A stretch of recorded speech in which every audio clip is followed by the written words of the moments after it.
టాలీవుడ్ లో mega family range గురించి stamina గురించి మనం ప్రత్యేకంగా చెప్పాల్సిన పని లేదు. అయితే అదే క్రమంలో ఆ శిబిరం నుంచి ఎంతో మంది హీరోలు వస్తూనే ఉన్నారు. అందులో కొందరు బీభత్సమైన ఫ్యాన్ ఫాలోయింగ్ సంపాదించుకోగా మరికొందరు డిఫరెంట్ మేనరిజంతో దూసుకుపోతున్నారు. అలా డిఫరెంట్ గా ట్రై చేస్తూ దూసుకుపోతున్న హీరోల్లో మన నాగబాబు కుమారుడు వరుణ్ తేజ్ ముందు వరుసలో ఉంటాడు. ఇప్పటి వరకు వరుణ్ చేసిన అతి కొద్ది సినిమాల్లో తాను ఎంచుకున్న పాత్రలు చాలా డిఫరెంట్ పాత్రలు అనడంలో ఏమాత్రం సందేహం లేదు. అయితే ప్రస్తుతం వరుణ్ చేసిన మిస్టర్ సినిమా కూడా కొత్త పాత్ర అంటూ వరుణ్ చెబుతున్నాడు. విషయంలోకి వెళితే వరుణ్ తేజ్ నటించిన తాజా మిస్టరీ చిత్రం ప్రీ రిలీజ్ ఈవెంట్ నిన్న ఘనంగా జరిగింది. అయితే ఇండస్ట్రీకి చెందిన ప్రముఖులు ఈ mister movie pre release event కు తరలివచ్చారు. అలాగే మెగాస్టార్ చిరంజీవి ఈ చిత్రం ప్రీ రిలీజ్ ఫంక్షన్ కి ముఖ్య అతిథిగా హాజరయ్యారు. ఇక సాక్షాత్తు మెగాస్టార్ ఈ ఈవెంట్ కి హాజరు కావడంతో ఈ సినిమాపై హైప్ మరింత పెరిగిందని చెప్పాలి. ఇదిలా ఉంటే ఈ సినిమా గురించి మాట్లాడే క్రమంలో చిరు చేసిన కొన్ని కామెంట్స్ వరుణ్ ను షాక్ కు గురి చేశాయి.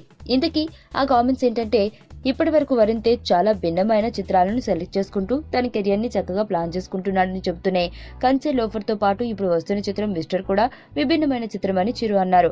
అయితే వరుణ్ తేజ్ కి ప్రస్తుతం కమర్షియల్ బ్రేక్ లేదు.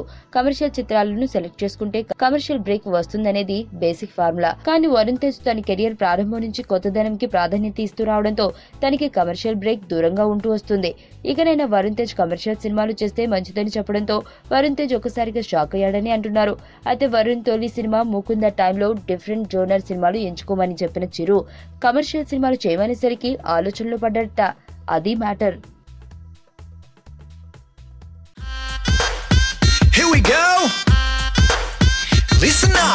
ఇంటి ముంగటున్నది పానీపూరి, రోజు 2 ప్లేట్లు బుక్త నేను ఖాళీ దూరి, ఆడు చనా ప్యాసు తెచ్చి సొంటి పానీలోన ముంచి వెట్టె తిన్నంక అడుగుతా ఖాళీ పూరి. అరే అన్నా